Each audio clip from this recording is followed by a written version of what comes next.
Hanya satu kalimat di surat wasiat nenek. Batalkan pernikahanmu. Pergilah ke rumahnya. Aku nekat ke sana, dan apa yang kulihat telah menghancurkan seluruh kepercayaanku. Sebelum kita mulai lebih lanjut, yuk, tekan tombol suka, serta tombol subscribe agar tidak ketinggalan kisah menarik lainnya. Dan jangan lupa absen asal kota Bapak Ibu di kolom komentar. Semoga rezeki kita semua dilancarkan, kesehatan kita diberkahi, dan keluarga kita selalu harmonis dalam lindungannya.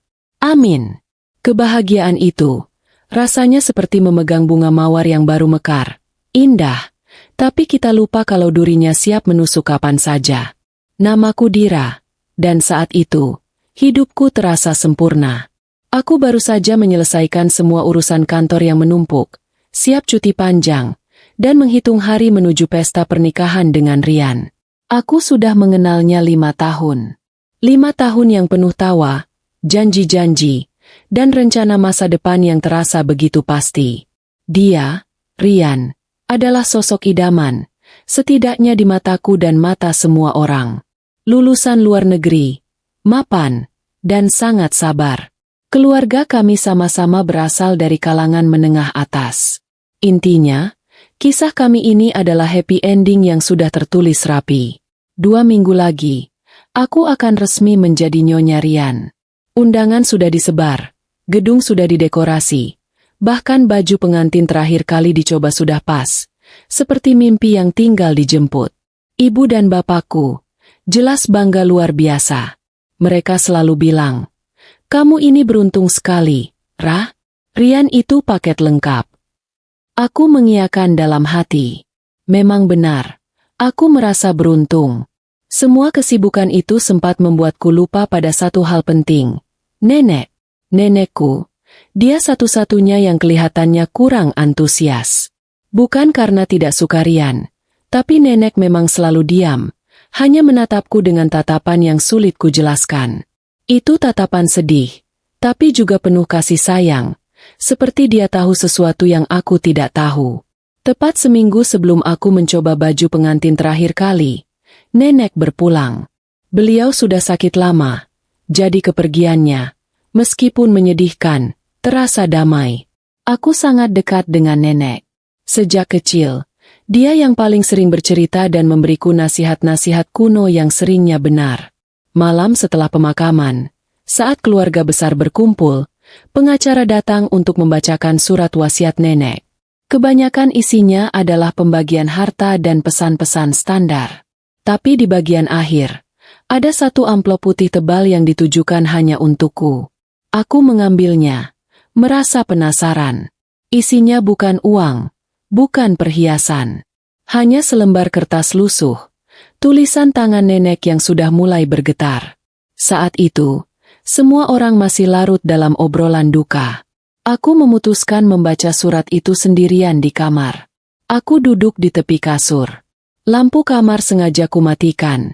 Hanya diterangi cahaya bulan dari jendela. Dengan jantung yang tiba-tiba berdebar, aku membuka lipatan kertas itu. Aku membaca kalimat pertama dan aku langsung tersentak. Kepalaku terasa dipukul benda tumpul. Isi surat itu hanya 3 kalimat. Tapi kekuatannya menghancurkan semua kepastian yang kubangun selama 5 tahun. Batalkan pernikahanmu. Pergilah ke rumah calon mertuamu. Kau akan tahu. Aku membaca lagi. Dan lagi. Mungkin nenek salah tulis? Mungkin ini hanya surat lama yang tidak sengaja terbawa? Tidak mungkin. Tanda tangan nenek ada di bawahnya. Dan kertas itu masih berbau minyak telon khas nenek. Batalkan pernikahanmu. Kalimat itu seolah bergema di kepalaku. Membatalkan pernikahan yang tinggal menghitung hari? Membatalkan impian yang sudah kubangun bersama Rian? Aku langsung tertawa. Tawa hampa. Ini pasti bercanda. Nenekku memang suka bercanda, tapi tidak mungkin sejahat ini. Aku mencoba meyakinkan diriku sendiri. Rian itu baik. Keluarga Rian itu terhormat. Apa yang harus kubatalkan? Kenapa nenek harus berpesan sampai sejauh ini? Aku ingat kejadian beberapa bulan lalu. Aku pernah iseng bertanya pada nenek tentang Rian. "Nek, Rian itu orangnya bagaimana menurut nenek? Nenek hanya memejamkan mata, lalu bilang, "Kamu anak baik, Rah. Hati-hati memilih pasangan. Kadang, yang berkilau di luar, di dalamnya cuma serpihan kaca." Aku menganggapnya sebagai nasihat biasa. Ternyata itu lebih dari nasihat. Pagi harinya, aku kembali ke rumah dengan wajah pucat. Aku sengaja tidak memberitahu siapapun tentang surat itu. Bukan karena takut, tapi karena aku tidak punya bukti. Jika aku menunjukkan surat itu pada ibu atau bapak, mereka pasti bilang aku sedang berhalusinasi karena stres akibat duka dan persiapan pernikahan. Aku bertemu Rian. Dia datang membawakan sarapan kesukaanku, bubur ayam Cirebon. Dia tersenyum, senyum yang begitu manis, hangat, dan menenangkan. Aku memandangnya lama, mencari celah, mencari keraguan, mencari kebohongan di mata itu. Tidak ada. Matanya hanya menunjukkan kekhawatiran karena aku terlihat kurang tidur. "Kenapa, sayang? Kamu belum move on dari nenek, ya?" Tanyanya lembut sambil mengusap rambutku. "Iya, nenek itu paling dekat denganku, Yan," jawabku. Aku tidak bisa bohong, tapi juga tidak bisa jujur tentang surat itu. Kami mengobrol biasa, membicarakan souvenir yang belum jadi dan lagu untuk dansa pertama. Dia berbicara dengan begitu meyakinkan tentang masa depan, tentang rumah yang akan kami beli di pinggiran kota, tentang anak-anak kami. Di tengah obrolan itu, ada jeda. Aku tertawa kecil. Rian menatapku bingung. "Kenapa ketawa?" tanyanya. "Tidak, aku hanya ingat lelucon nenek dulu. Beliau pernah bilang, kalau mau tahu sifat asli calon suami, coba pinjam uangnya dalam jumlah besar. Kalau dia marah, berarti dia pelit dan cuma sayang harta," kataku, mencoba membuat suasana lebih cair dan menguji reaksi Rian secara tidak langsung. Rian ikut tertawa, tawa yang lepas. "Ya ampun, Nek Dira itu ada-ada saja. Untung aku bukan tipe begitu. Kamu mau pinjam uangku berapa, sayang? Semua juga buat kamu, kok." Responsnya normal, bahkan terlalu baik. Tapi entah kenapa, kalimat terakhir nenek itu terus berputar seperti piringan hitam rusak. "Pergilah ke rumah calon mertuamu. Kau akan tahu." Aku merasa menjadi detektif bodoh yang mencari hantu di siang bolong.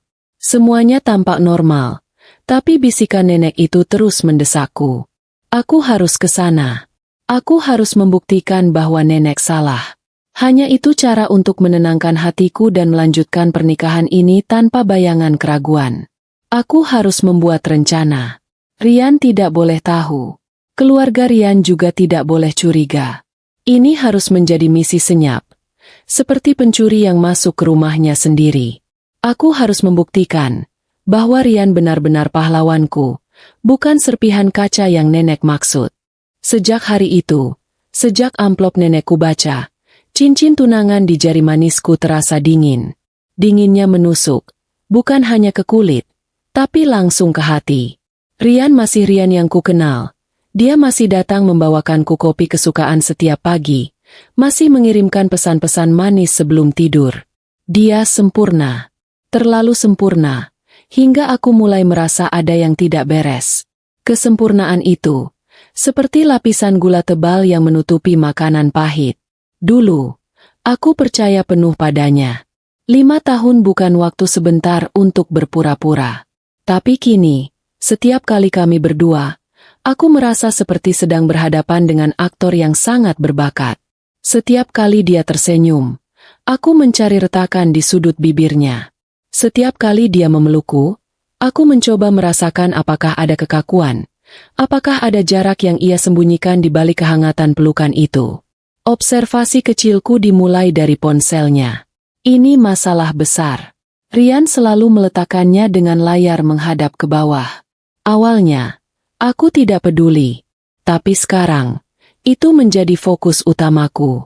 Jika kami sedang makan malam di luar dan ponselnya berdering, dia akan meraihnya cepat-cepat. Lalu buru-buru membalas pesan itu sambil membelakangiku sedikit. Jika aku bertanya, jawabannya selalu sama.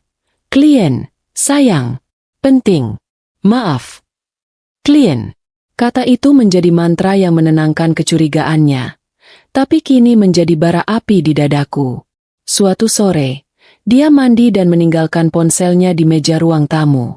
Itu kesempatan emas. Tanganku gemetar mendekati ponsel itu. Jantungku berdebar kencang, bukan karena ketakutan, tapi karena aku merasa sedang mengkhianati kepercayaan. Namun, apakah dia yang lebih dulu mengkhianatiku? Itu yang harus ku cari tahu. Saat tanganku hampir meraih benda persegi panjang itu, dia berteriak dari kamar mandi. "Sayang, tolong ambilkan handukku." Aku menarik tanganku mundur secepat kilat, seolah ponsel itu adalah bara panas. Kesempatan itu hilang. Aku harus mengubah cara. Keraguan ini mulai memakan habis energi dan tidur malamku. Aku tidak bisa lagi membedakan mana yang nyata dan mana yang hanya paranoidku sendiri. Keluarga kami semakin sibuk. Ibu dan bapakku, juga Ibu Rian dan Bapak Rian, bertemu hampir setiap hari untuk membahas hal-hal remeh yang sangat penting, seperti motif taplak meja di pelaminan atau pemilihan band pengiring di resepsi. Rian selalu hadir di awal pertemuan, memberikan kesan bahwa dia terlibat, lalu izin pergi karena urusan mendesak. "Maaf ya, Bu, ada meeting mendadak di luar kota," katanya pada Ibu Rian. Aku perhatikan wajah Ibu Rian. Wanita itu selalu tenang, selalu tersenyum elegan. Tapi aku melihat sekilas, hanya sedetik, ekspresi matanya yang seperti menyampaikan kode rahasia pada Rian. Bukan kode khawatir, tapi kode yang mengatakan, "Cepatlah pergi, jangan sampai ketahuan." Atau mungkin itu hanya imajinasiku lagi? Aku tidak tahu. Yang pasti, Rian selalu merasa lega saat keluar dari pintu. Itu bukan kelegaan seorang pria yang terbebas dari tugas membosankan. Itu adalah kelegaan dari seseorang yang berhasil lolos dari jebakan. Aku harus membuktikan ini segera. Tekadku menguat. Aku tidak bisa menikah dalam kondisi hati yang diselimuti kabut tebal ini.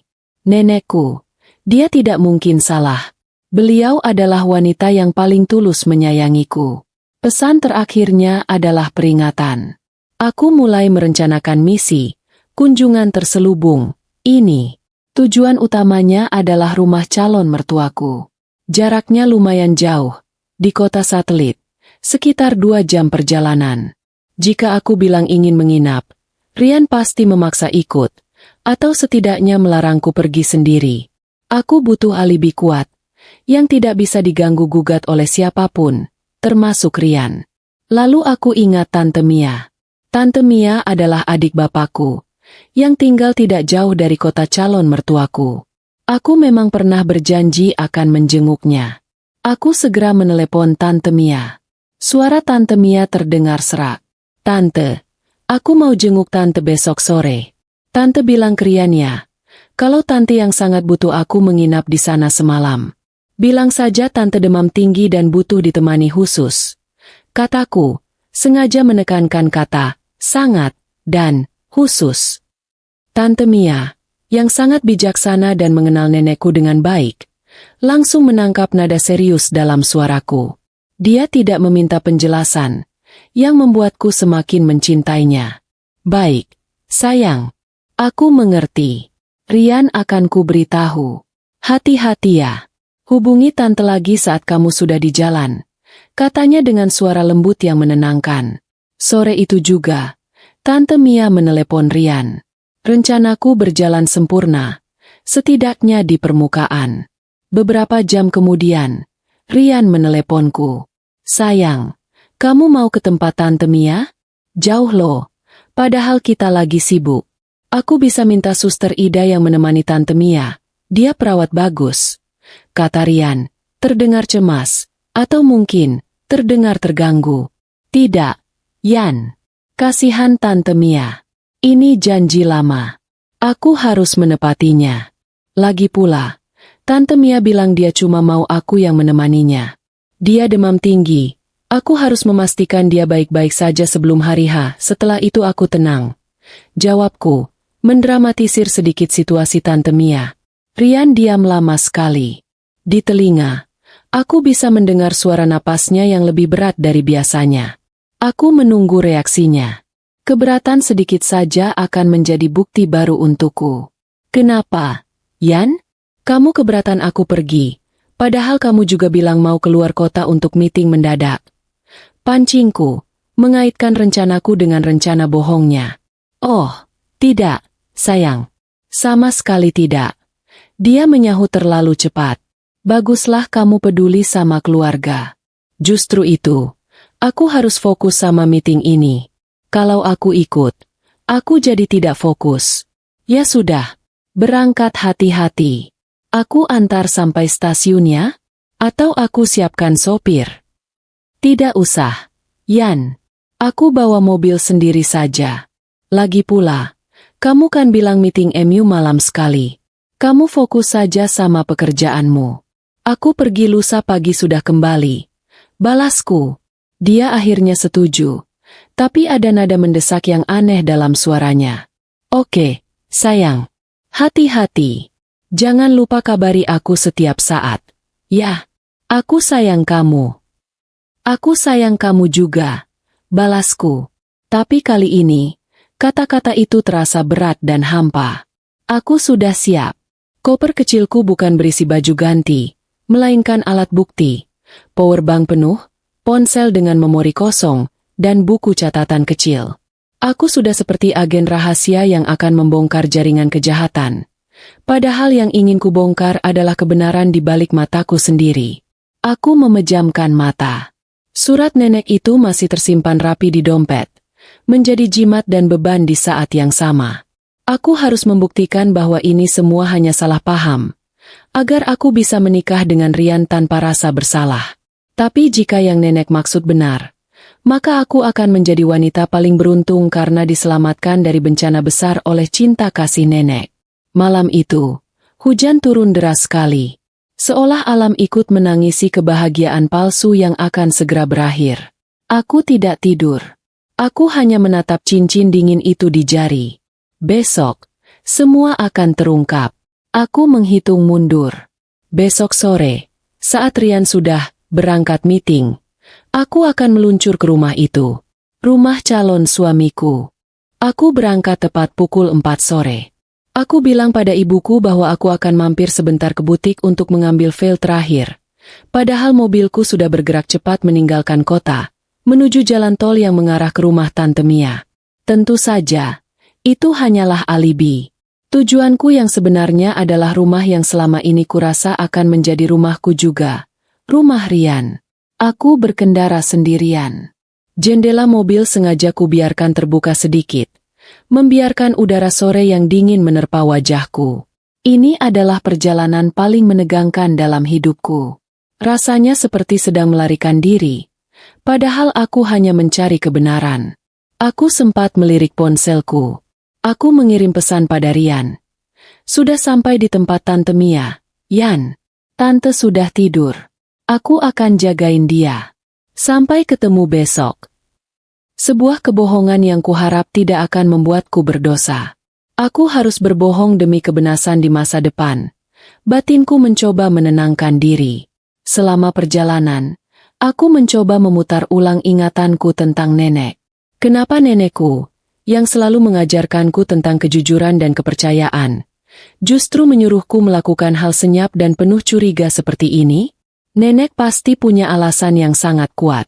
Nenekku tidak pernah berbicara tanpa makna. Pesannya itu pasti didasari oleh sesuatu yang traumatis atau pengamatan yang sangat mendalam. Aku mulai membayangkan skenario terburuk. Paling buruk, aku akan melihat Rian sedang bernegosiasi utang besar dengan rentenir di ruang tamu. Atau aku akan mendengar keluarganya sedang menyusun rencana jahat untuk menguras harta orang tuaku. Jika itu masalah uang, itu akan menyakitkan, tapi masih bisa kumaafkan.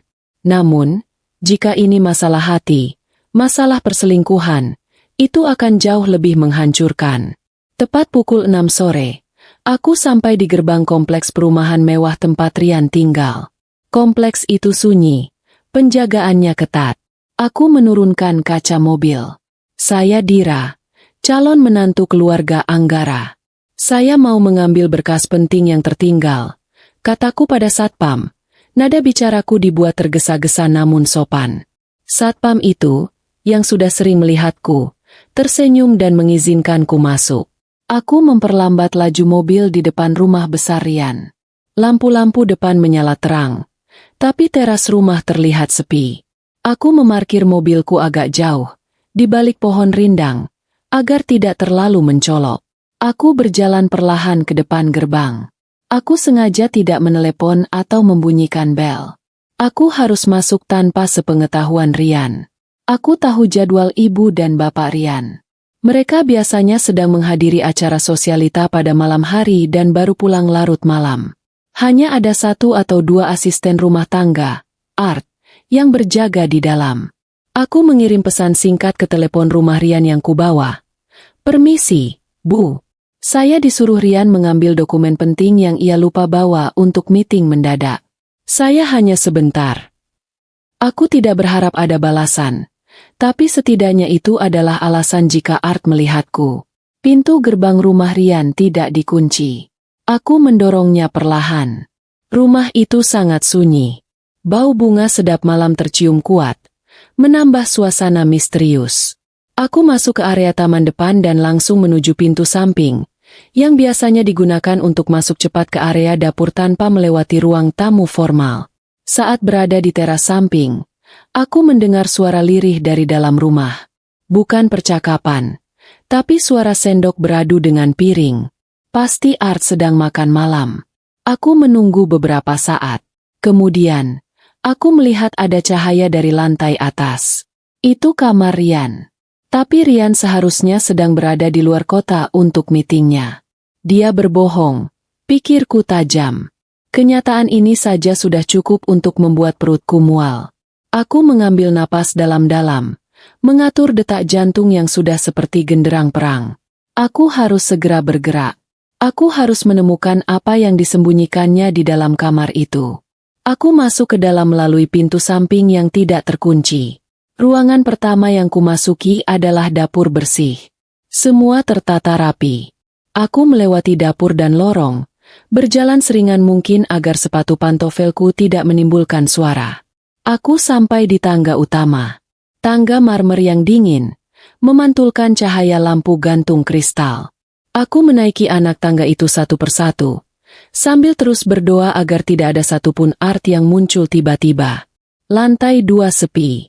Kamar tidur utama bapak dan ibu Rian ada di ujung lorong, dan pintunya tertutup rapat. Kamar Rian berada di tengah. Aku berhenti tepat di depan pintu kamar Rian. Pintu itu tertutup, tapi ada sedikit celah karena tidak terkunci sempurna. Dari celah itu, aku bisa melihat cahaya lampu di dalam. Aku mendekatkan telingaku ke pintu, menahan napas. Aku ingin mendengar apa yang sedang terjadi di dalam. Tapi yang kudengar hanyalah keheningan. Tidak ada percakapan, tidak ada suara televisi, tidak ada suara musik. Keheningan itu justru membuatku semakin tegang. Aku meraih gagang pintu. Dingin dan berat. Aku mendorongnya sedikit, sehalus embusan angin. Pintu itu terbuka sedikit lebih lebar. Mataku menyipit, mencoba menembus kegelapan ruang tamu di dalam kamar Rian. Aku melihat, tidak ada Rian. Hanya ada cahaya dari kamar mandi yang sepertinya sedang menyala. Aku masuk perlahan, menutup pintu tanpa suara. Kamar Rian sangat besar, didominasi warna gelap dan mewah.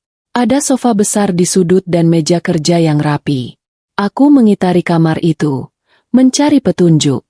Aku membuka lemari pakaiannya, mencari-cari apakah ada tiket perjalanan keluar kota, tetapi isinya hanya kemeja-kemeja mahal yang tersusun rapi. Aku berjalan menuju meja kerjanya. Di sana, laptopnya terbuka, tapi layarnya slep. Aku mencoba menyentuh trackpad untuk membangunkannya, tapi layarnya terkunci. Aku tahu password Rian, tapi aku takut log aktivitasnya akan tercatat. Aku beralih ke kamar mandi.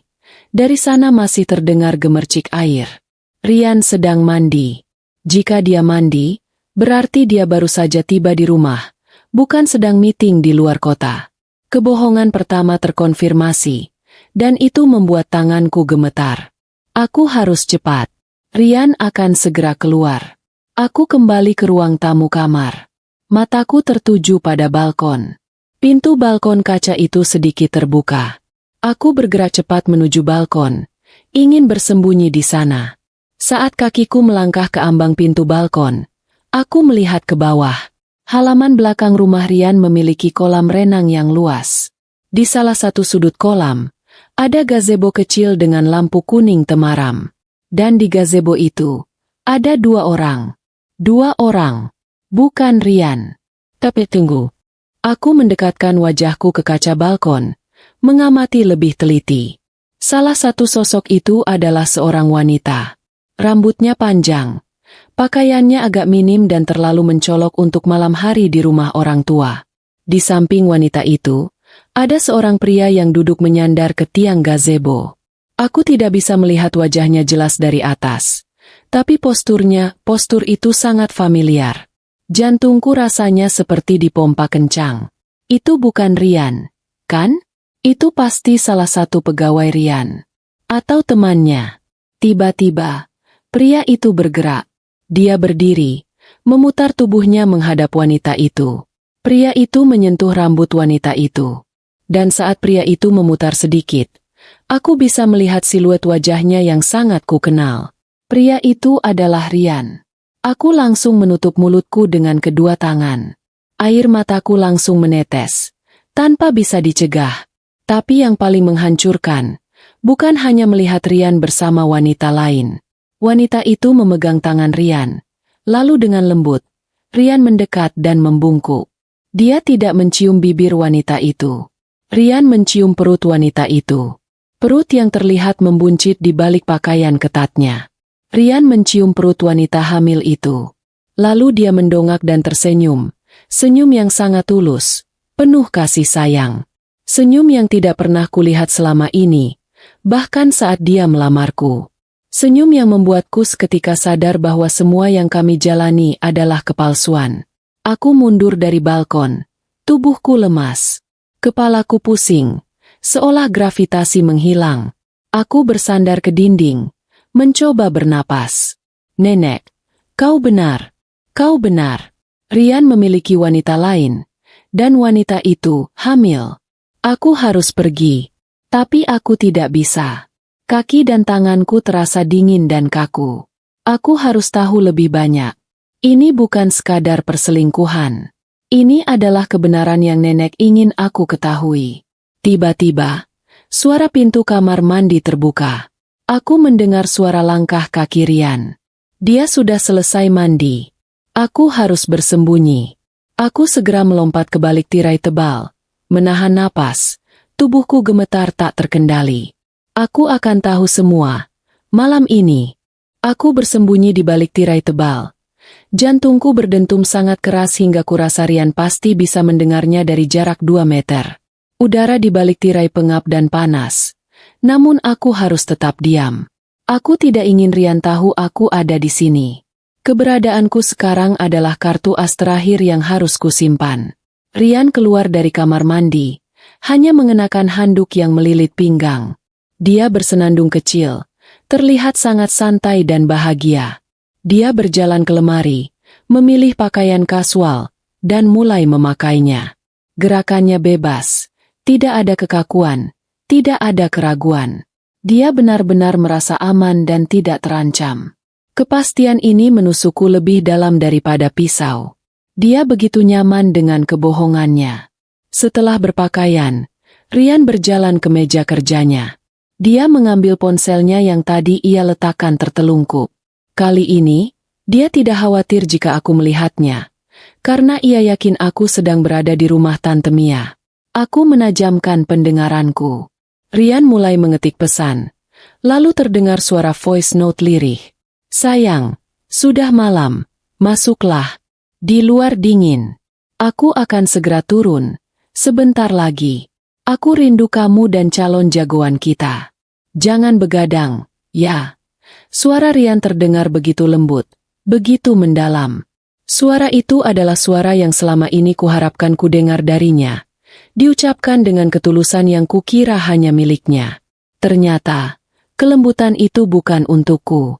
Aku menggigit bibir bawahku kuat-kuat, menahan isakan yang hampir lolos. Senyum nenek, surat wasiatnya, kini terasa seperti pelukan hangat yang menyelamatkanku dari api neraka. Rian keluar dari kamar. Aku mendengar langkahnya menuruni tangga. Setelah yakin Rian sudah jauh, aku keluar dari persembunyianku. Tubuhku gemetar, bukan karena takut, tapi karena amarah dan rasa dikhianati. Aku segera bergerak cepat menuju balkon lagi. Aku harus melihat dan mendengar lebih banyak. Aku harus tahu identitas wanita itu. Aku menyelinap ke balkon dan menunduk, memandangi gazebo di sudut kolam. Rian sudah duduk di sana, memeluk wanita itu dari belakang. Wanita itu tertawa kecil, tawa yang juga terasa asing dan menyakitkan di telingaku. Aku menyadari satu hal yang luput dari pengamatanku sebelumnya. Wanita itu, dengan perut yang membesar, mengenakan pakaian yang memang terbuka dan mencolok, tapi bukan pelacur seperti yang kubayangkan. Pakaian itu mungkin hanya menunjukkan seleranya yang berbeda dariku. Pakaian kasual dengan motif ramai, bukan pakaian elegan dan formal yang sering kulihat di sekitar Rian. Yang penting adalah, dia hamil. Aku mencari petunjuk lain.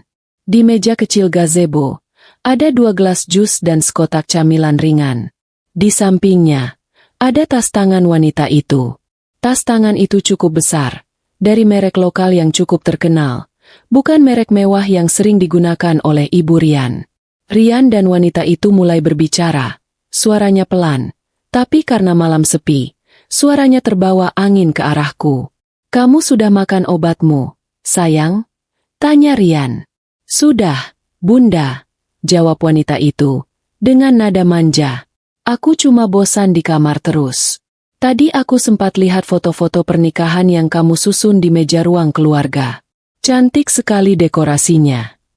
"Itu hanya urusan bisnis, sayang," jawab Rian santai, sambil mengelus perut wanita itu. "Pernikahan itu hanya drama untuk menenangkan ibuku. Sebentar lagi semua beres. Setelah proyek itu berhasil, kita akan pindah ke rumah baru kita. Kamu, aku, dan anak kita. Kita akan hidup tenang. Ibu tidak akan bisa memaksaku lagi." Aku terkejut mendengar kata-kata itu. Urusan bisnis. Drama untuk menenangkan ibuku. Ini lebih buruk dari yang kuduga. Aku bukan calon istri. Aku adalah alat. Alat untuk menenangkan kegelisahan ibunya. Untuk menutupi sesuatu. Aku mencoba menangkap nama wanita itu. Bagaimana kalau anak ini lahir dulu baru kita pindah? Aku tidak mau ambil risiko di jalan, kata wanita itu. Tidak apa, sayang. Sebentar lagi. Semua sudah kuatur. Jangan khawatir. Besok aku harus kembali ke kantor lagi. Kamu jangan bosan. Ya, ada Bunda dan Art yang akan menjagamu, kata Rian. Bunda? Siapa Bunda? Itu Ibu Rian. Berarti, Ibu Rian tahu. Ibu Rian adalah sutradara di balik drama pernikahan palsu ini. Rasa sakit itu bercampur dengan rasa pengkhianatan dari seluruh keluarga. Aku takut. Yan. Aku takut dia. Wanita itu terdiam, lalu melanjutkan. Aku takut calon istrimu itu tahu. Rian tertawa meremehkan. Dira? Dia itu wanita baik-baik. Dia terlalu sibuk dengan pekerjaannya. Terlalu polos. Dia tidak akan pernah curiga. Apalagi, dia baru berduka karena neneknya. Dia hanya akan fokus pada persiapan pernikahan. Percayalah, sayang. Dira itu hanya istri pajangan, untuk formalitas di depan keluarga besar dan investor.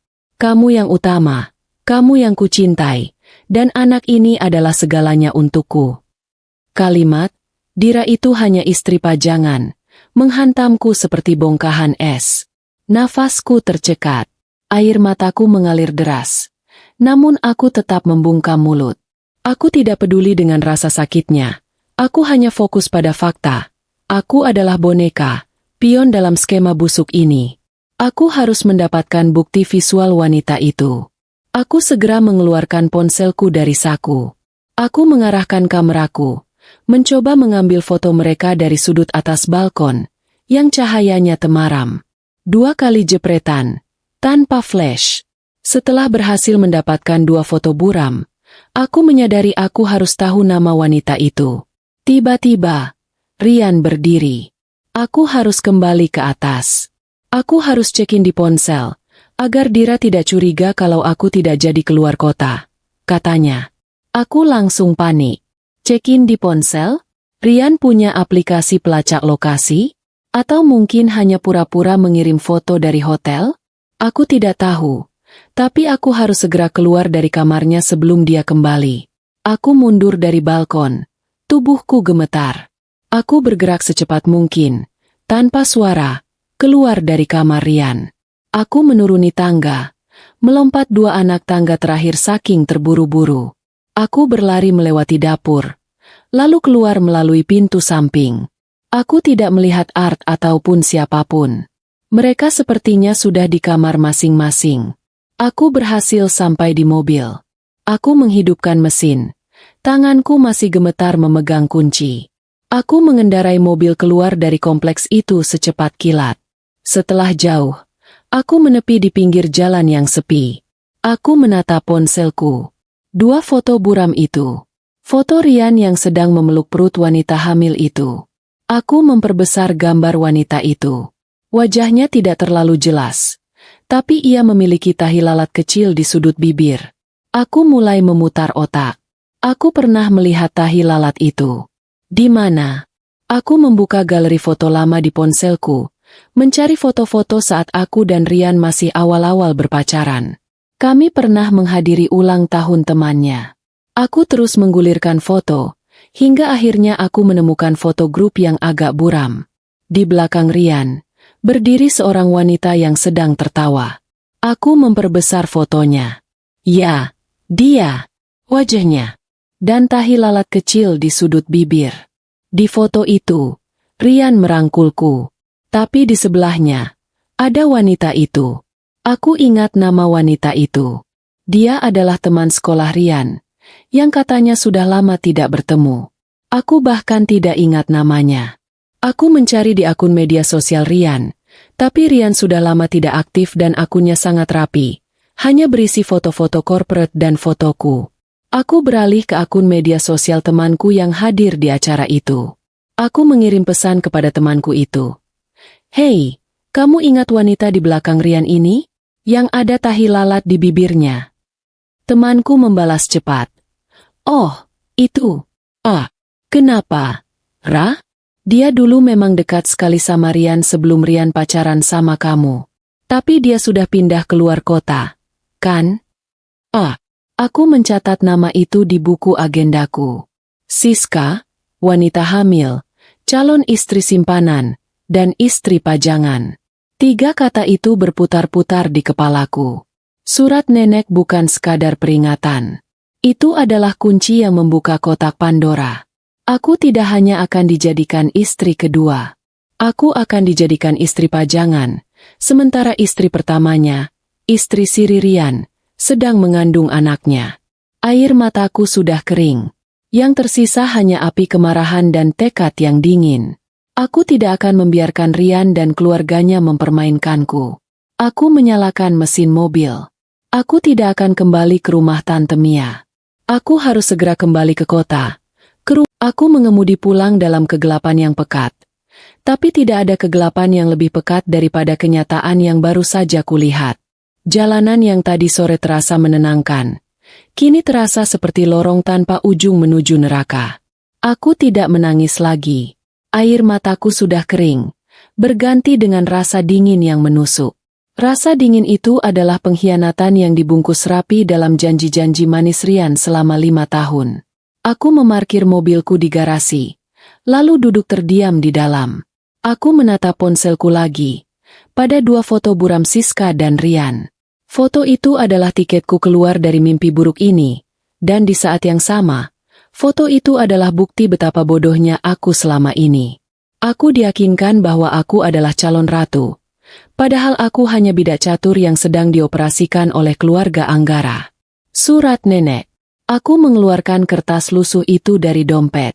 Tanganku memegangnya erat-erat. Aku bisa merasakan cintanya yang besar, cintanya yang melampaui kematian. Beliau tidak ingin aku menderita. Beliau tidak ingin aku menjadi istri pajangan. Aku berutang segalanya pada nenek. Tapi aku belum selesai. Aku punya bukti visual.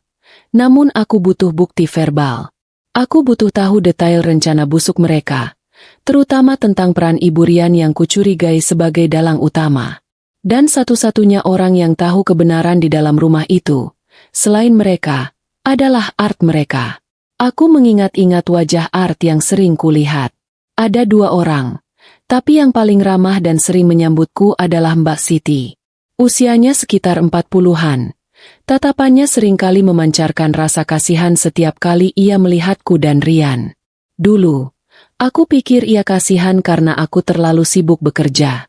Ternyata, dia kasihan karena aku akan berjalan ke altar sebagai boneka yang akan dipajang.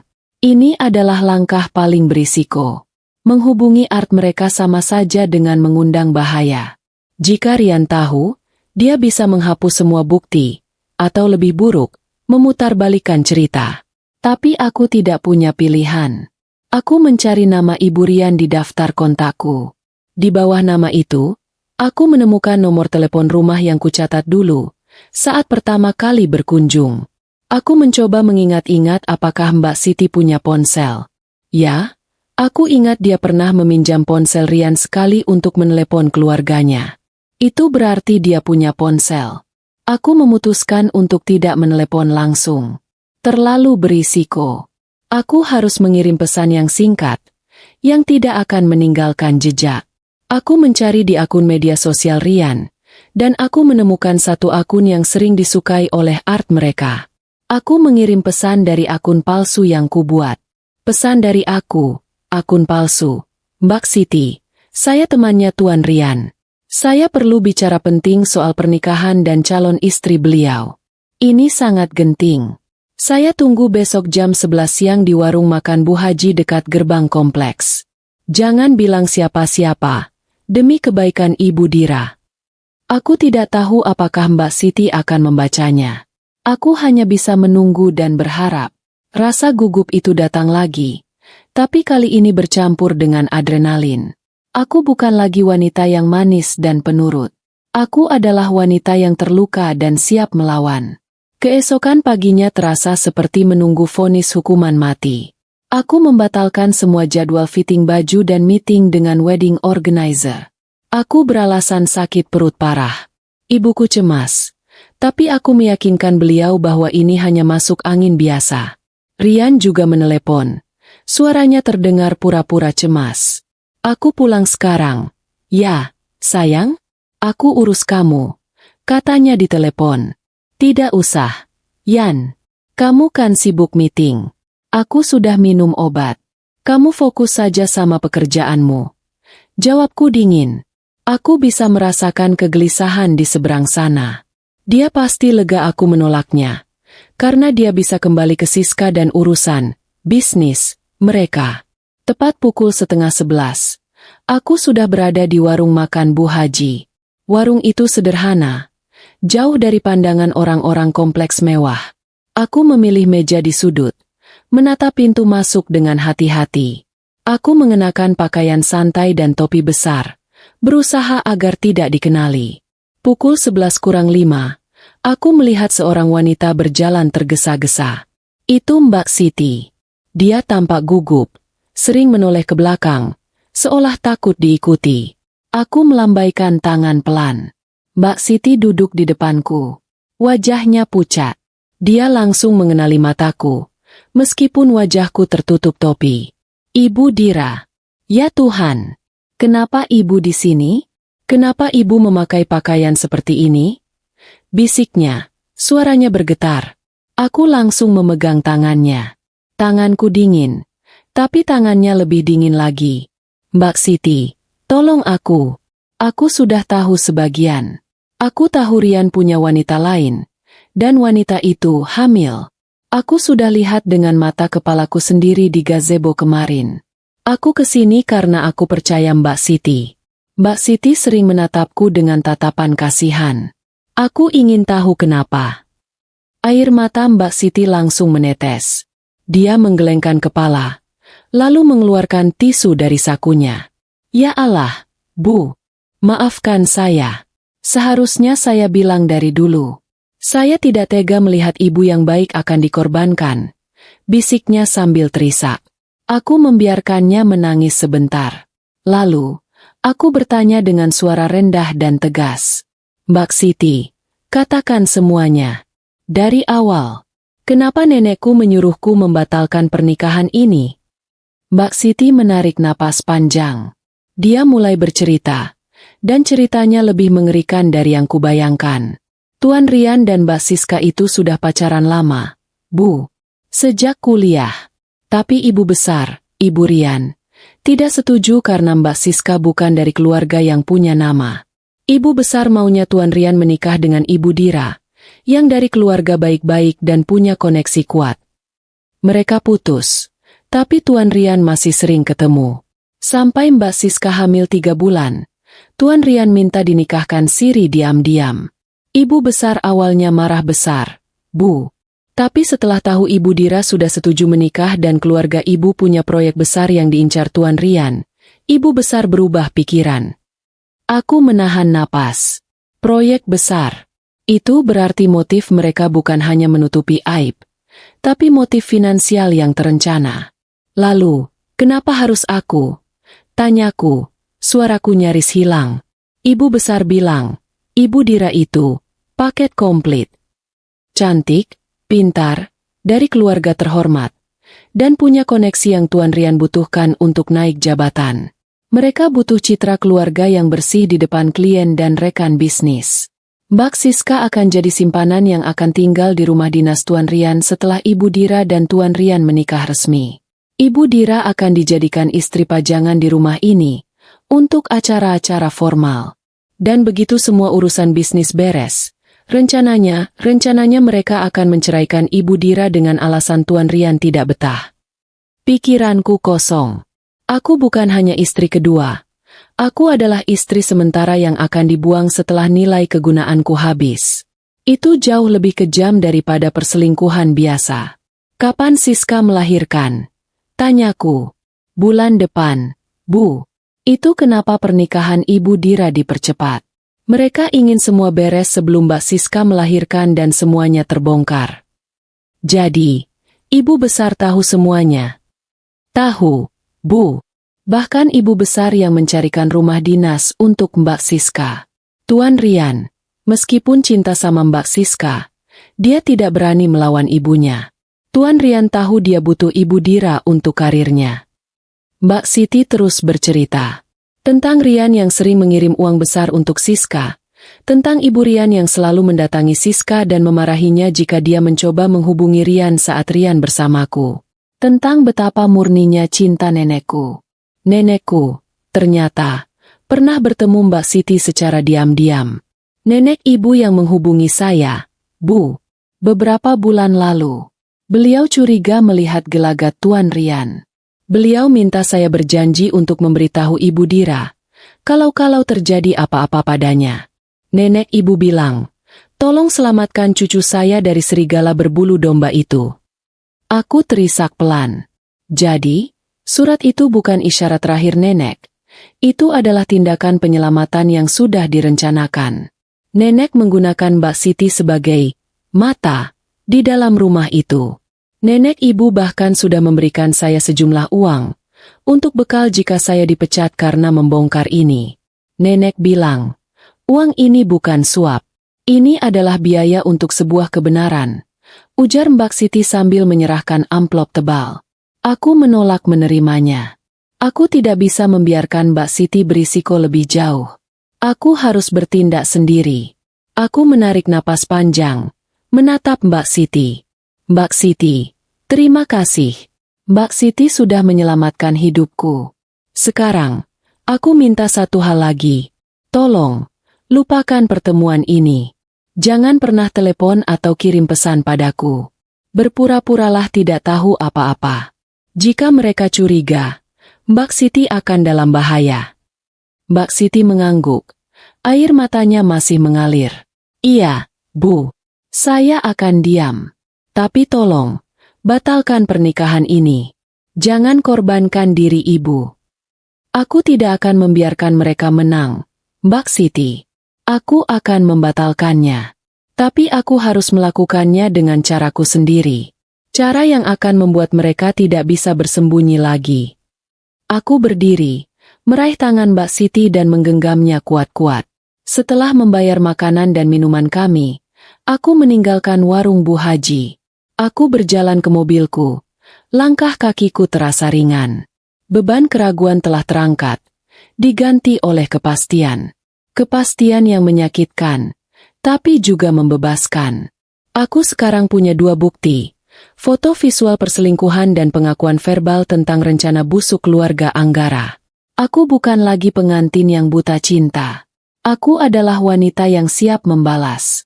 Dan aku tahu persis kapan dan di mana aku akan melancarkan serangan balasku. Di hari pernikahan. Biar seluruh dunia tahu, siapa Rian Anggara yang sebenarnya. Kepulangan ke rumah terasa berbeda. Aku melihat sekeliling, pada dinding yang sudah dicat ulang, pada perabotan baru yang kami beli untuk rumah baru.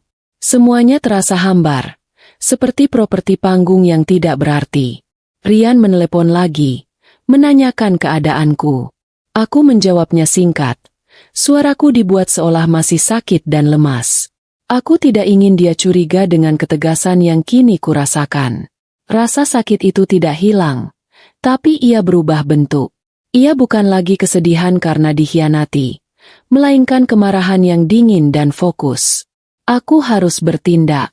Pengakuan Mbak Siti dan foto Siska adalah amunisi, tapi untuk menghancurkan keluarga sekelas Anggara, aku butuh lebih dari sekadar gosip dan foto buram. Aku butuh bukti keras, bukti finansial. Mbak Siti menyebutkan bahwa pernikahan ini adalah urusan bisnis dan proyek besar yang diincar Rian. Ayahku adalah pemilik perusahaan properti yang cukup besar, dan kami memang sedang merencanakan proyek pembangunan kawasan residensial mewah yang membutuhkan modal dan koneksi kuat. Rian, dengan latar belakang bisnis dan koneksi luar negerinya, sering mendiskusikan rencana ini dengan ayah. Aku harus mencari tahu sejauh mana Rian telah menyalahgunakan informasi itu. Aku menyadari, aku tidak bisa melakukannya sendiri. Aku butuh seseorang yang cerdas, yang bisa kupercayai sepenuhnya, dan yang jauh dari lingkaran pertemanan Rian. Aku hanya memikirkan satu nama, Rio. Rio adalah sepupuku, seorang pengacara muda yang brilian dan sangat protektif terhadapku. Dia juga yang dulu mengenalkanku pada nenek saat aku kecil. Aku menelepon Rio. Aku tidak memberikan detail di telepon, hanya mengatakan, Rio, ini sangat gawat. Aku butuh bantuanmu. Sekarang, datanglah ke apartemenku malam ini. Sendirian, dan jangan beritahu siapa-siapa, terutama Rian. Rio tahu betul bahwa aku tidak akan pernah memanggilnya seperti ini kecuali keadaannya sudah darurat. Malam itu, Rio datang. Wajahnya tegang. Ada apa, Ra? Kamu kelihatan pucat sekali. Apa ada masalah dengan Rian? Tanyanya sambil duduk di sofa ruang tamu. Aku mengunci pintu, memastikan tidak ada yang bisa mendengar percakapan kami.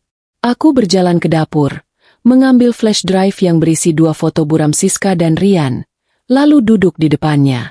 Aku juga meletakkan surat wasiat nenek di atas meja. Aku akan ceritakan semuanya. Rio, semuanya. Kataku. Aku mulai bercerita. Dari wasiat nenek yang menyuruhku membatalkan pernikahan, perjalanan rahasia ke rumah Anggara, momen menyakitkan melihat Rian mencium perut Siska yang hamil, hingga pengakuan rinci dari Mbak Siti pagi ini. Aku menceritakan semuanya tanpa emosi, murni seperti melaporkan kasus kriminal. Rio mendengarkan dengan serius. Ekspresinya berubah-ubah, dari bingung, terkejut, hingga akhirnya marah. Setelah aku selesai, dia diam selama beberapa saat. Ya Tuhan, Dira, jadi Rian dia sejahat ini? Dan dia menjanjikanmu untuk menjadi istri pajangan. Rio berbisik, suaranya dipenuhi rasa jijik. Dia kemudian meraih surat nenek. Nenek benar. Nenek, kita benar-benar malaikat pelindungmu. Aku butuh bantuanmu. Rio, aku punya foto dan kesaksian. Tapi aku butuh bukti keras yang mengikat Rian dan ayahnya secara hukum.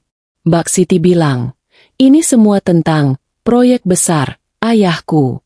Aku yakin Rian sudah membocorkan informasi atau bahkan memanipulasi proposal bisnis untuk keuntungan keluarganya. Rio mengangguk. Dia mengeluarkan laptop dari tasnya. Aku akan coba cari celah. Aku butuh semua dokumen yang pernah Rian bawa atau diskusikan dengan ayah tentang proyek itu. Aku akan mencari kesamaan atau perbedaan antara proposal awal ayah dan proposal yang Rian bawa. Aku juga akan mencari tahu aset dan utang keluarga Anggara. Jika mereka bangkrut, pernikahan ini memang adalah penyelamat. Kami bekerja sampai larut malam. Aku memberinya akses ke beberapa email dan dokumen ayah yang memang harus kurus. Rio, dengan keahliannya, mulai menggali. Dira, lihat ini, kata Rio, menunjuk layar laptop. Proyek ayahmu membutuhkan pinjaman bank besar. Rian meyakinkan ayahmu untuk menggunakan Bank Angkasa Raya, di mana ayah Rian adalah salah satu komisarisnya. Selain itu, Rian mengubah beberapa klausul kontrak pengadaan material. Jika ayahmu menyetujui kontrak ini, keluarga Anggara akan mendapatkan komisi yang sangat besar dari material yang sebenarnya kualitasnya di bawah standar. Ayahmu akan rugi besar, dan Rian akan kaya raya. Dia menjual ayahku. Rio, dia menjual keluargaku demi keuntungan pribadi. Bisikku, tanganku mengepal. Pengkhianatan ini bukan lagi tentang hati, tapi tentang kehancuran finansial seluruh keluargaku. Rio menenangkan. Tenang, Ra. Kita punya ini. Ini adalah bukti manipulasi kontrak dan potensi penipuan. Ini lebih kuat daripada bukti perselingkuhan, karena ini menyangkut hukum dan uang. Kami mencetak semua dokumen yang dimanipulasi, mencetak log komunikasi Rian dengan kontraktor material, dan mencetak profil keuangan keluarga Anggara yang ternyata memang sedang diambang kebangkrutan karena investasi yang gagal. Semua sudah jelas. Rian bukan hanya menikahi hartamu. Dia menikahimu untuk menyelamatkan keluarganya dari penjara dan kehancuran finansial. Kamu adalah kunci bagi mereka. Simpul Rio. Lalu, apa rencana kita sekarang, Rio? Aku tidak bisa membatalkan ini secara diam-diam. Aku ingin mereka menanggung malu yang sama dengan yang kurasakan, kataku, mataku menatap tajam. Rio mengerti. Tentu saja, Ra. Kita akan membuat drama yang tidak akan pernah mereka lupakan. Kita akan membongkar semua ini di depan semua tamu, di depan semua kolega ayahmu, di depan semua orang yang mereka coba tipu. Kami merancang skenario konfrontasi. Kami harus menunggu sampai hari H. Saat semua orang penting berkumpul. Saat ayah Rian memberikan pidato. Saat Rian berdiri di altar. Saat image mereka berada di puncak. Itulah saatnya kehancuran. Tapi ada satu hal lagi. Rio. Siska. Kataku. Mbak Siti bilang Siska akan melahirkan bulan depan. Anak itu adalah anaknya.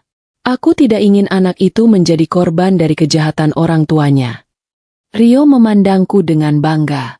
Kamu memang wanita yang baik. Ra, kita akan urus itu.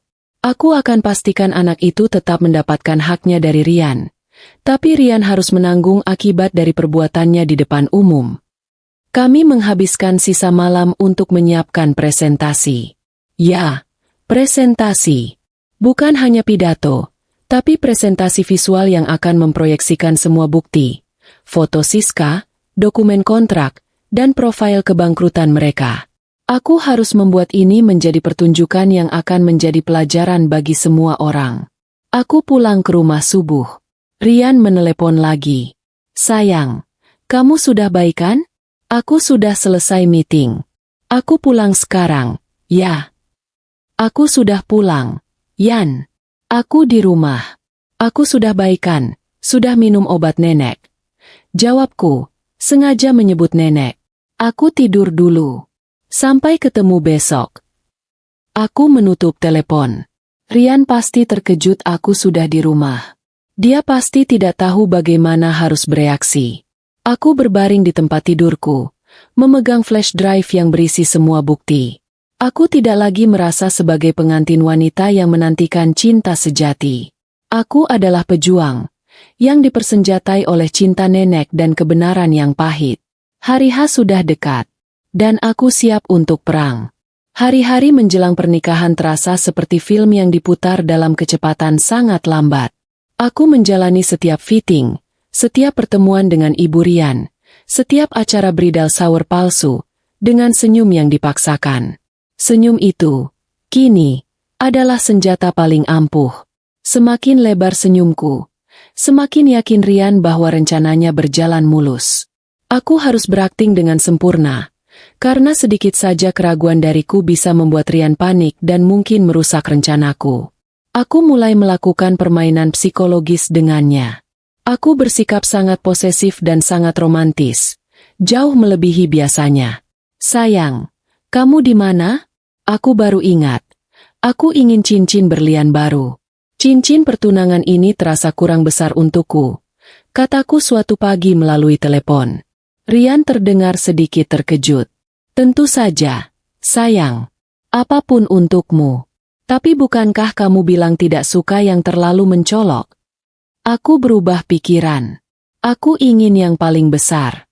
Dan aku ingin kamu antar aku ke toko. Jangan meeting melulu. Desakku dengan nada manja. Reaksi Rian campur aduk.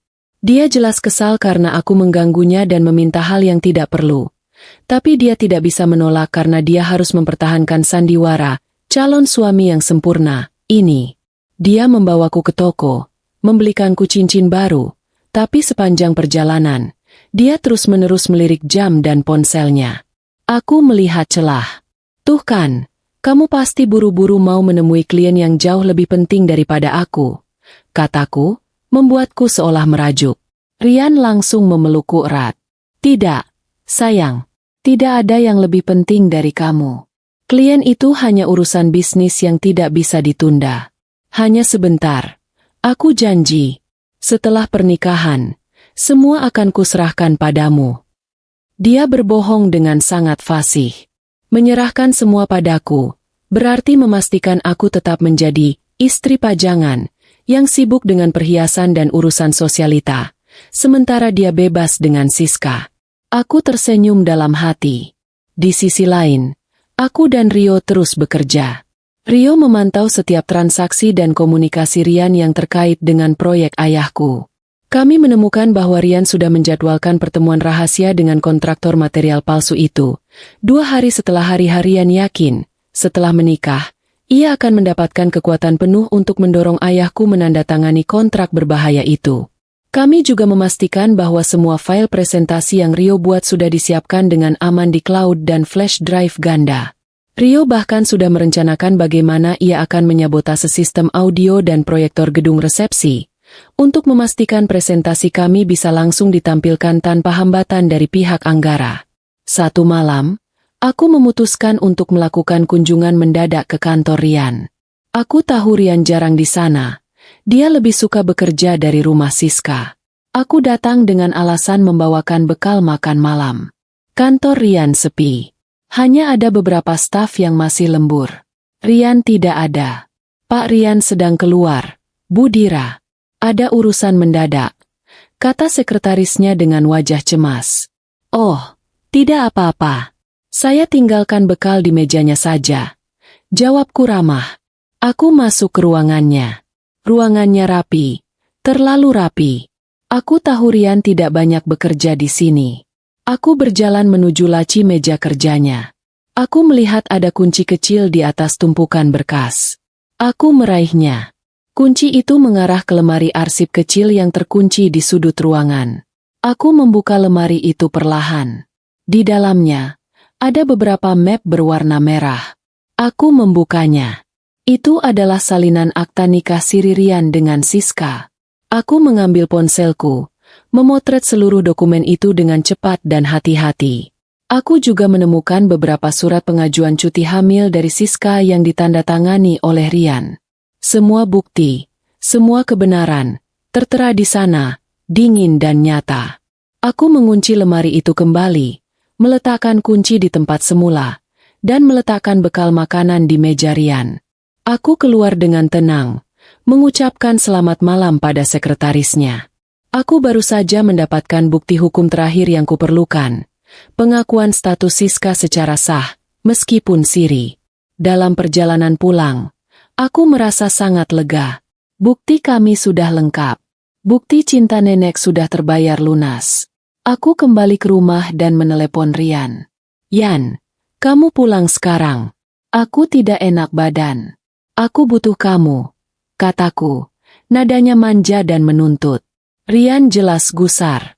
Dia pasti sedang bersama Siska. Tapi dia tidak bisa menolak. Sandiwara harus terus berjalan. Tentu, sayang. Aku datang sekarang, katanya. Suaranya dipaksakan bahagia. Setengah jam kemudian, Rian tiba. Dia memelukku, mencium keningku. Aku membiarkannya.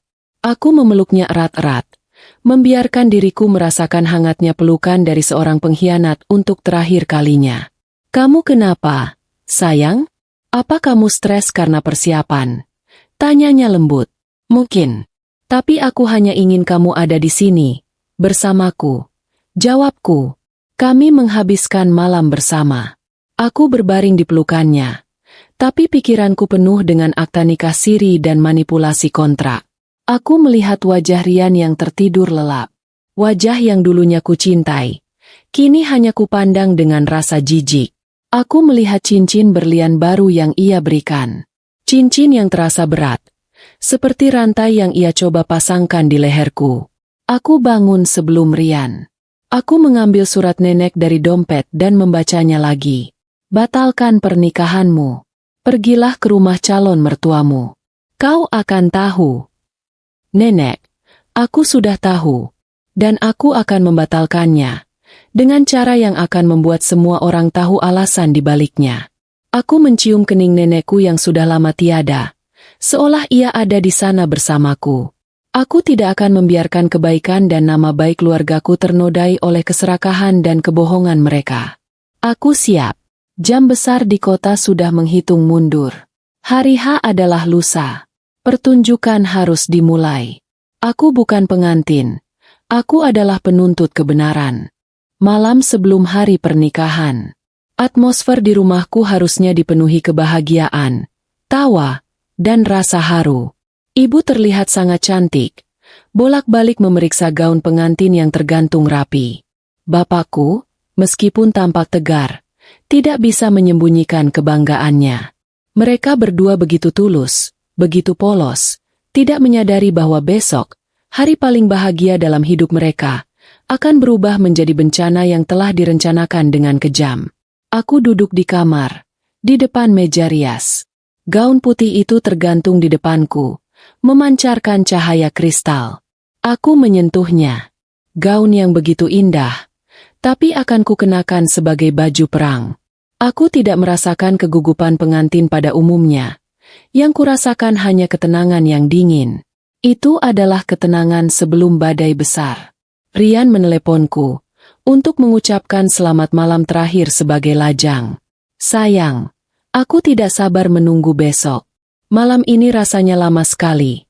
Suaranya di telepon terdengar sedikit serak, penuh gairah yang dibuat-buat. Aku juga. Yan. Rasanya seperti mimpi. Jawabku. Nadaku dibuat sangat lembut, hampir berbisik. Memang seperti mimpi. Mimpi buruk yang akan segera kuakhiri. Tidurlah, sayang.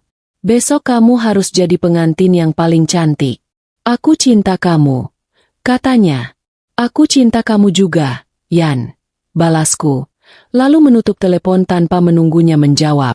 Itu adalah kebohongan terakhir yang kuucapkan padanya. Aku segera menghubungi Rio.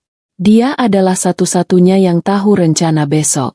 Rio, bagaimana semuanya? Apakah flash drive sudah diamankan di sound system?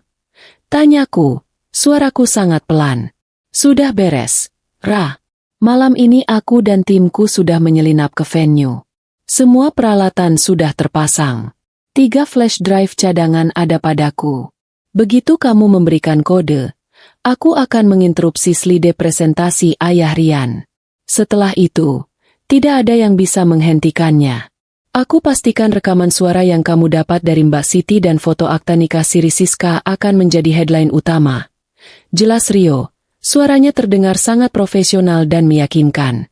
Aku merasa lega. Rio adalah penyelamat keduaku. Setelah nenek, aku harus berterima kasih padanya seumur hidup. Terima kasih banyak, Rio. Aku tidak tahu bagaimana membalas kebaikanmu. Kataku, mataku berkaca-kaca. Sudah kewajibanku. Sekarang, kamu tidur. Kamu harus kuat besok. Ingat, kamu bukan korban. Kamu adalah pahlawan. Kamu menyelamatkan keluarga kita dan nama baik nenek. Kamu kuat, kata Rio. Kata-katanya menenangkan jiwaku yang tegang. Setelah menutup telepon, aku berjalan ke balkon kamarku. Malam itu cerah. Bulan bersinar penuh. Aku menatap bintang, seolah sedang berbicara dengan nenek. Nenek, aku akan menepati janji. Aku akan membongkar kebenaran itu besok. Aku akan memastikan nama baik keluarga kita tidak diinjak-injak oleh mereka. Aku harap nenek bangga padaku.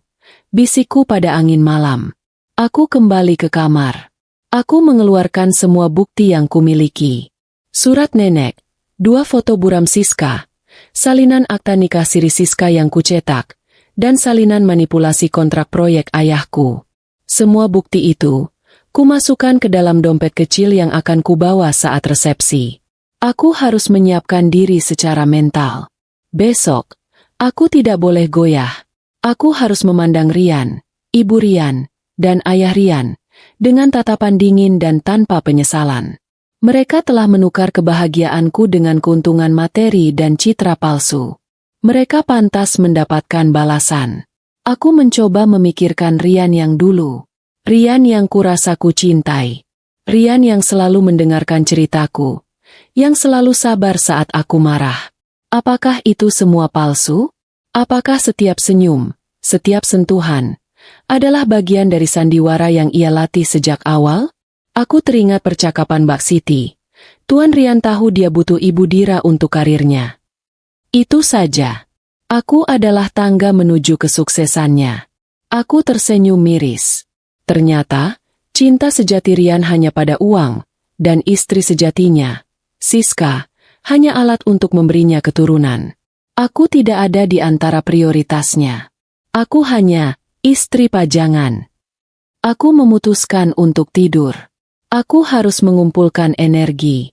Sebelum tidur, aku sengaja membuka dompetku dan mencium surat nenek. Aroma kertasnya seperti aroma rumah, seperti aroma keamanan. Beberapa jam kemudian, aku terbangun oleh suara ribut di luar.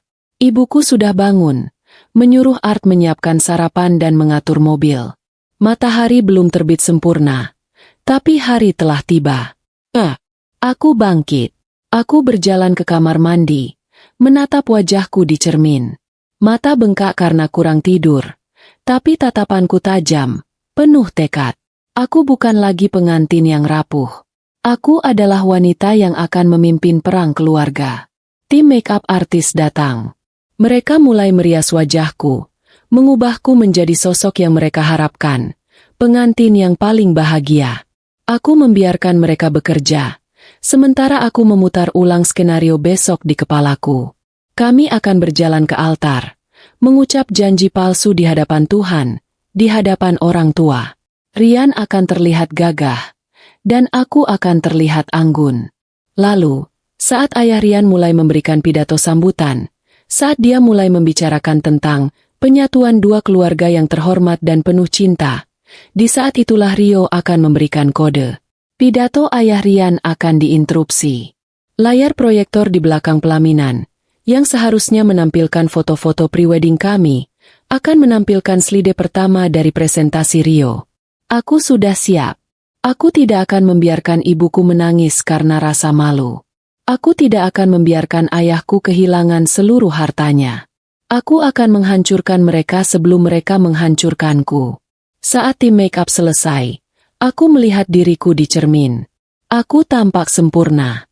Gaun putih, mahkota, dan senyum yang paling meyakinkan. Ya Tuhan, kamu cantik sekali, Nak. Selamat, ya, kata ibuku. Matanya berkaca-kaca haru. Aku memeluk ibuku erat-erat. Terima kasih, Bu. Aku janji, aku akan bahagia. Aku tahu, kebahagiaanku akan datang setelah kebenaran terungkap. Aku melangkah keluar dari rumah. Mobil pengantin sudah menunggu. Di dalam mobil, aku memegang erat dompet kecil berisi semua bukti. Aku tidak melihat Rian sampai di altar nanti. Itu adalah bagian dari tradisi. Tapi aku tahu, dia sedang menunggu di sana, dengan senyum palsu yang sama. Dia menunggu mangsa masuk ke dalam perangkapnya. Aku masuk ke mobil. Jendela mobil memantulkan wajahku. Wajah seorang pengantin, yang siap menjadi pemutus hubungan, bukan penyambung janji. Waktu terasa berhenti saat mobil pengantin yang membawaku tiba di depan pintu masuk gedung resepsi yang megah. Aroma bunga sedap malam yang dipasang oleh vendor Ibu Rian terasa menyesakan. Ini bukan lagi aroma romantis. Ini adalah aroma kematian bagi kebohongan yang telah lama dipendam. Aku keluar dari mobil, ditemani ayahku yang tampak gagah dalam setelan jas terbaiknya. Ayah menggenggam tanganku erat, memberiku tatapan bangga yang membuat dadaku sesak. Aku tahu, setelah ini, ayah akan hancur. Tapi kehancuran ini jauh lebih baik daripada kehancuran yang telah direncanakan Rian. Aku melangkah perlahan di karpet merah. Musik orkestra mengalun pelan. Lagu yang dipilih Rian. Lagu tentang janji suci abadi. Ironis sekali. Aku berjalan di antara deretan kursi tamu yang penuh sesak. Di sana ada kolega ayahku, rekan bisnis Rian, dan ratusan mata yang menatapku. Menatap pengantin paling bahagia malam ini. Pandanganku tertuju lurus ke depan, ke altar. Di sana, Rian sudah menunggu. Dia berdiri tegak. Senyumnya begitu menawan, begitu meyakinkan. Dia mengenakan jas pengantin putih gading, tampak seperti pangeran yang sempurna. Saat pandangan kami bertemu, Rian mengangguk padaku, senyumnya semakin lebar. Dia tidak tahu, beberapa menit lagi, senyum itu akan hilang selamanya. Dia hanya melihat boneka yang sebentar lagi akan menjadi miliknya, istrinya, dan tameng bagi kebusukan keluarganya. Akhirnya, aku tiba di altar. Ayahku menyerahkan tanganku pada Rian. Jaga putriku, Nak Rian. Dia permata kami, kata ayahku. Suaranya sedikit bergetar karena haru. Pasti, ya. Dira adalah segalanya bagiku, jawab Rian dengan mantap. Sambil menggenggam tanganku erat. Genggaman itu terasa palsu. Aku membiarkannya. Aku membiarkan diriku menjadi bidak di babak terakhir sandiwara ini. Upacara pemberkatan berlangsung. Kami mengucapkan janji palsu. Kami bertukar cincin di hadapan pendeta. Setiap kata, ya, yang kuucapkan terasa seperti pisau yang menusuk ke benohongan Rian. Aku harus kuat. Semua ini untuk efek kejut yang maksimal. Setelah upacara selesai, kami duduk di pelaminan. Ibu Rian dan ayah Rian berdiri di samping kami. Wajah mereka bersinar bangga. Tiba saatnya ayah Rian memberikan sambutan sebagai perwakilan keluarga mempelai pria. Ayah Rian melangkah ke podium. Dia mulai berbicara dengan suara lantang dan penuh wibawa. Hari ini adalah hari yang paling bahagia. Penyatuan dua keluarga besar, yang didasari oleh cinta suci antara putraku Rian dan Dira yang cantik jelita. Pernikahan ini bukan hanya menyatukan dua hati, tapi juga menyatukan visi masa depan yang cerah, terutama dalam urusan bisnis dan... Saat ayah Rian mengucapkan kata, bisnis, aku menoleh, mencari pandangan Rio. Rio duduk di barisan belakang, tepat di samping sound system. Matanya tertuju padaku. Jari-jarinya siap. Aku menatap Rian di sampingku. Aku memegang tangannya. Dan aku tersenyum padanya. Senyum yang paling manis dan paling tulus yang bisa kubuat. Itu adalah kode. Pada saat ayah Rian hendak melanjutkan kalimatnya tentang visi bisnis masa depan, tiba-tiba suara mic berdengung kencang. Musik orkestra mati seketika. Seluruh aula terdiam. Semua mata tertuju pada podium. Ayah Rian terlihat bingung. Ada apa ini? Sound sistemnya kenapa? Lalu, di layar proyektor besar di belakang pelaminan, layar yang seharusnya menampilkan logo pernikahan kami, tiba-tiba berganti. Sebuah slide presentasi berwarna merah dan hitam muncul. Di tengah layar, ada tulisan besar. Selamatkan keluarga kami dari penipuan Anggara. Seketika, seluruh aula mulai berbisik. Ayah Rian, Ibu Rian, dan Rian membeku. Ekspresi Rian yang tadinya sombong, kini berubah menjadi panik. Dia menoleh ke arahku dengan mata terbelalak. Dira, apa-apaan ini? Bisiknya. Suaranya dipenuhi ketakutan. Aku melepaskan tangannya. Tanganku kini menggenggam dompet kecilku dengan erat. Aku berdiri dari pelaminan. Gaun pengantinku, yang tadinya indah, kini terasa seperti baju zirah. Aku yang melakukannya, Yan. Kataku, suaraku tenang dan sangat jelas, tanpa getaran sedikit pun. Aku meraih mic yang terpasang di pelaminan. Para tamu undangan yang terhormat. Suaraku bergema di seluruh ruangan. Selamat datang di acara pembatalan pernikahan yang saya selenggarakan sendiri. Gedung itu seketika riuh. Orang-orang mulai berbisik dan berdiri. Ibuku dan ayahku yang duduk di barisan depan, menatapku dengan mata penuh kebingungan dan kekhawatiran. Silakan, Rio, kataku lantang. Itu adalah instruksi untuk Rio, untuk memulai presentasi. Slide pertama berganti. Di sana terpampang dua foto yang kuambil dari balkon. Foto buram Rian yang sedang mencium perut wanita hamil, Siska, di gazebo. Di bawah foto itu, ada tulisan, calon istri resmi anak pertama, yang disembunyikan. Teriakan kecil terdengar dari barisan tamu. Wajah ayah Rian memerah padam. Ibu Rian langsung berdiri dan mencoba berlari ke arah sound system untuk mematikan proyektor. Tapi Rio dan timnya sudah mengamankan panel kontrol.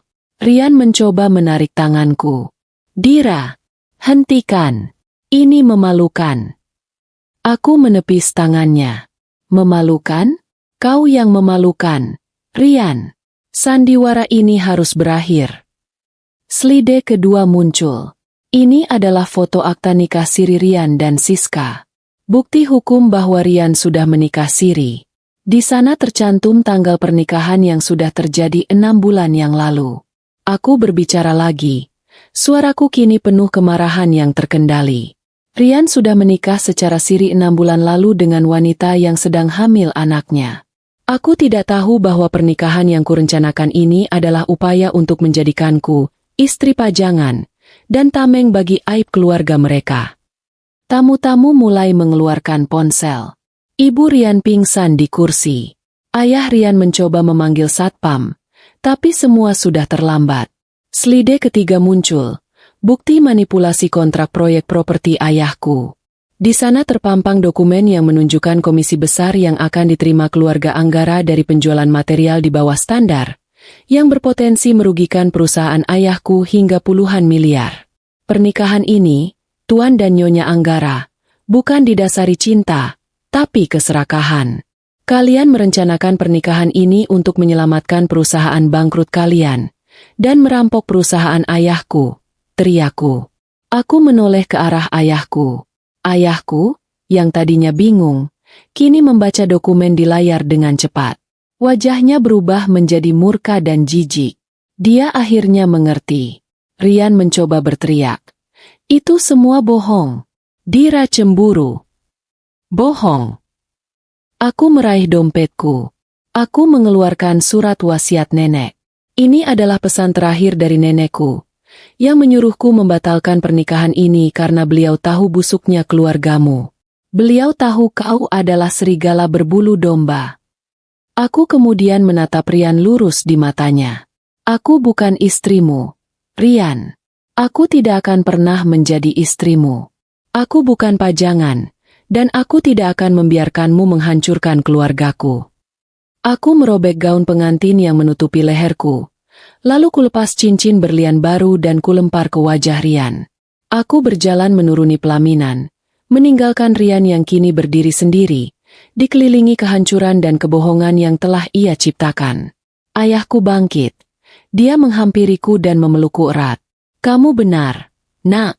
Kamu sudah menyelamatkan kita," bisiknya dengan suara tercekat. Aku dan ayah berjalan keluar dari gedung, meninggalkan hiruk-pikuk, bisikan, dan kehancuran reputasi keluarga Anggara yang kini sudah tercatat abadi di ingatan ratusan orang. Aku keluar dari gedung resepsi, meninggalkan suara riuh, teriakan, dan kekacauan di belakangku. Aku tidak menoleh ke belakang. Ayahku memelukku erat, membimbingku menuju mobil. Gaun pengantinku kotor di bagian bawah karena terseret di tangga, tapi hatiku terasa bersih, ringan, seolah baru saja mandi setelah bertahun-tahun penuh debu. Di dalam mobil, ayahku memelukku lagi, kali ini dengan air mata yang tidak bisa ia tahan.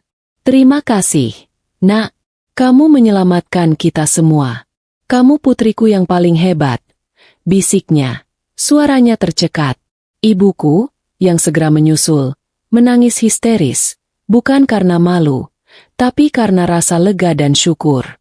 "Ya Tuhan, Ra, ibu hampir pingsan. Kenapa kamu tidak bilang apa-apa?" kata ibuku sambil memelukku erat. "Aku harus melakukannya sendirian, Bu. Aku tidak mau rencana itu bocor. Kalau aku cerita, Rian pasti curiga. Aku harus pastikan semuanya terbongkar di saat yang paling menyakitkan bagi mereka." Jelasku. Ayahku mengangguk setuju. Dia sudah menghubungi pengacara perusahaannya, meminta mereka segera menyiapkan gugatan dan penyelidikan penuh terhadap Bank Angkasa Raya dan kontrak-kontrak yang dimanipulasi Rian. Skema busuk keluarga Anggara akan segera ditindaklanjuti secara hukum. Reputasi Rian dan ayahnya tidak hanya hancur di mata publik, tapi juga akan berurusan dengan hukum. Mobil melaju membelah jalanan kota. Aku menyandarkan kepalaku ke jendela. Rasa lelah yang luar biasa mulai menyergap. Adrenalin sudah hilang, menyisakan kekosongan emosional. 5 tahun hidupku, semua harapan dan impian, sudah kuruntuhkan sendiri dalam waktu 10 menit di altar.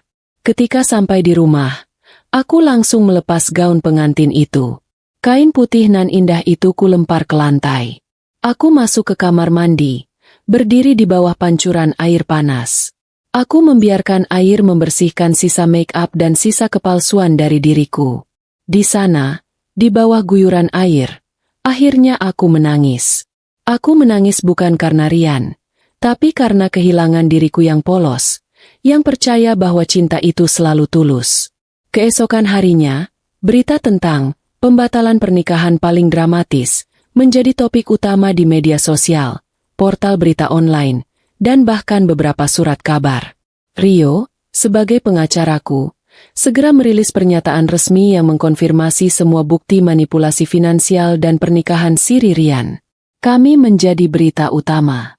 Keluargaku memang menanggung malu, tapi malu yang kami tanggung adalah malu karena kejujuran, yang jauh lebih mulia daripada malu karena kebohongan.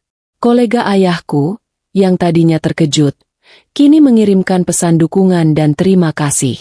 Mereka hampir saja terjebak dalam proyek yang dimanipulasi itu. Ayah Rian dan Rian dipecat dari semua jabatan penting mereka, dan penyelidikan hukum segera dimulai.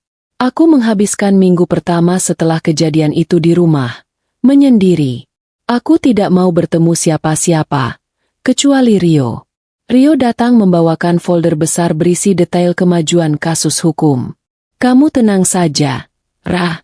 Rian tidak akan bisa lari. Ayahnya juga. Kejahatan finansial ini sangat jelas buktinya. Mereka mungkin akan kehilangan segalanya, termasuk perusahaan yang mereka banggakan," kata Rio. Aku hanya mengangguk. Aku tidak lagi merasakan dendam. Yang kurasakan hanya kelelahan. "Dan Siska?" tanyaku. "Siska dan anaknya akan diurus. Rian diwajibkan oleh hukum untuk menafkahi anaknya. Siska memang korban dalam hal ini. Korban janji palsu Rian yang tidak berani melawan ibunya. Dia sudah pindah ke tempat yang aman bersama keluarganya. Dia sangat berterima kasih karena kamu sudah membongkar ini. Dia bilang, dia tidak akan pernah bisa hidup tenang jika kamu menjadi istri pajangan, Rian. jelas Rio. Mendengar itu, ada rasa damai yang menjalar di hatiku. Setidaknya, tindakanku tidak hanya menyelamatkanku, tapi juga Siska dan calon bayinya dari sandiwara yang berkelanjutan. Lelucon nenek ternyata mengandung kebijaksanaan yang tak ternilai harganya. Kebenaran, seberapapun pahitnya, selalu membebaskan. Aku mulai merenung tentang nenek. Aku membuka kembali surat wasiat itu. Nenek pasti tahu. Dia pasti melihat gelagat Rian sejak awal. Mungkin beliau pernah mengalami pengkhianatan serupa. Atau mungkin beliau memang punya intuisi setajam pisau. Nenek tidak hanya mewariskan harta, beliau mewariskan kebijaksanaan dan keberanian. Beberapa hari kemudian, aku memutuskan untuk pergi ke makam nenek. Aku datang sendirian, membawa bunga sedap malam kesukaan beliau. Aku duduk di samping pusaranya, merasakan kedamaian yang mendalam. Nenek, aku sudah laksanakan tugas darimu. Pernikahan itu batal. Aku sudah tahu semuanya. Aku sudah bongkar kebohongan mereka. Aku sudah selamat, Nek. Bisikku sambil meneteskan air mata syukur. Saat itu, aku mengeluarkan surat wasiat nenek dari dompet. Aku meletakkannya di atas pusara nenek. Aku merasa nenek tidak perlu lagi menjagaku dari jauh. Aku sudah mendapatkan pelajaran yang paling berharga dalam hidup. Aku memejamkan mata, membiarkan angin membelai wajahku. Aku mengingat kembali semua momen dengan Rian. Aku tidak memungkiri, ada cinta di sana, cinta yang tulus dariku. Tapi cinta sepihak tidak pernah cukup. Aku harus mencintai diriku sendiri lebih dari cintaku pada ilusi yang diciptakan Rian. Aku kembali ke rumah. Aku memutuskan untuk kembali bekerja. Aku tidak mau tenggelam dalam kesedihan dan penyesalan.